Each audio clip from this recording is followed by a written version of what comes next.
ایک شہر میں ایک کارپینٹر رہتا تھا جو نئے گھر بنانے میں ایک کانٹریکٹر کے ساتھ 35 سال سے کام کر رہا تھا۔ کافی اچھا اور تجربے کار تھا۔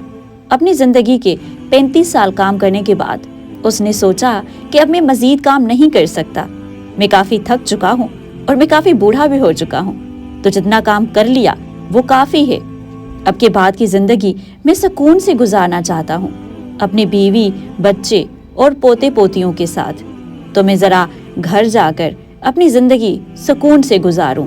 اور پھر وہ یہی سوچ رہا تھا کہ کیسے وہ اپنے گھر والوں کے ساتھ اپنی باقی زندگی گزارنے کا سوچ رہا تھا۔ اس نے یہ سوچا کہ اب مجھے ریٹائرمنٹ لینی چاہیے۔ اسی نیت سے وہ اپنے باس کے پاس آیا۔ بہترین اور محنتی ملازم ہونے کی وجہ سے باس کے دل میں وہ گھر کر گیا تھا۔ باس نے اس کی خاطر توازن کی اور چائے وغیرہ منگوائی اور پھر اس کے ساتھ گفتگو کرنے لگا۔ گفتگو کے دوران ہی وہ کارپینٹر باس سے بولا کہ سر، اب مجھے چھٹی چاہیے، اب میں مزید کام نہیں کر سکتا۔ آپ کے ساتھ 35 سال کام کر کے اچھا تجربہ رہا اور وقت بھی کافی اچھا گزارا۔ باس بولا، اب تک تمہاری عمر ریٹائرمنٹ کی تو نہیں ہوئی ہے، مجھے لگتا ہے تم مزید کام کرنے کی طاقت اور قوت رکھتے ہو۔ باس نے اسے کافی سمجھایا۔ وہ تو موڈ بنا کر آیا تھا۔ اب سے اس نے آفس میں یہ سوچا تھا کہ آج میرا آخری دن ہوگا، اس لیے اپنی بات پر قائم رہتے ہوئے بولا، سر، میں نے کام میں اپنی زندگی گزار دی، مگر اب میں چاہتا ہوں میں اپنی بقایا زندگی اپنے گھر والوں کے ساتھ گزاروں۔ باس اس کے فیصلہ کا احترام کرتے ہوئے بولا، ٹھیک ہے، تم ریٹائرمنٹ لے سکتے ہو، مگر میں چاہتا ہوں تم ایک آخری پروجیکٹ ہمارے ساتھ کرو۔ باس کی بات سن کر وہ دل میں بولا، ان کو اب نیا پروجیکٹ یاد آیا جب میں نے جاب چھوڑنے کی بات کی۔ خیر، وہ نہ چاہتے ہوئے بھی باس کی بات پر راضی ہو گیا۔ اب اگلے دن سے وہ پروجیکٹ پر کام کرنے لگا، مگر وہ لگن اور وہ محنت اس پروجیکٹ میں اسے نظر نہ آئی جو اس سے پہلے وہ پروجیکٹ میں کیا کرتا تھا۔ اسے کچھ فرق نہیں پڑتا تھا کہ لکڑی کہاں سے آ رہی ہے، کیسی آ رہی ہے۔ وہ بس جلد از جلد کام مکمل کر کے جان چھڑانا چاہتا تھا۔ بہت جلدی تھی اسے، وہ بس یہ چاہتا تھا کہ جتنا جلدی ہو جائے یہ گھر مکمل ہو جائے۔ اور وہ دن آ ہی گیا کہ پروجیکٹ اپنے اختتام کو پہنچا۔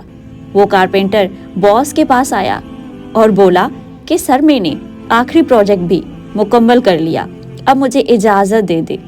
باس نے بولا کہ رکو، اور انہوں نے میز کے نچلے خانے سے ایک چابی نکال کر اس کارپینٹر کو دی اور بولا کہ تم نے 35 سال خوب لگن سے ہمارے ساتھ کام کیا، میں نے سوچا کہ جاتے جاتے تمہیں ایک تحفہ دے دوں، یہ گھر اب سے تمہارا ہے۔ چابی دے کر کارپینٹر حیران ہوا، کیونکہ یہ اسی گھر کی چابی تھی جسے غیر توجہی سے کارپینٹر نے بنایا تھا۔ کارپینٹر دل ہی دل میں بولا، کاش مجھے پہلے معلوم ہوتا، تم اس گھر کی تعمیر اعلیٰ طریقے سے کرتا۔ دوستو، ہم اسی طرح کی غلطیاں اپنی زندگی میں دہراتے ہیں اور بار بار کرتے ہیں کہ کاش مجھے پہلے پتا ہوتا۔ ہم اپنی زندگی کے ہر لمحے میں اسی عمارت کو تعمیر کر رہے ہیں جس میں ہمیں خود کسی دن رہنا ہے۔ جیسے اگر ہم کوئی نیکی کرتے ہیں تو بظاہر وہ ایک معمولی نیکی ہوتی ہے، مگر اس کی وجہ سے ہمارے لیے جنت میں محل تعمیر ہوتا ہے۔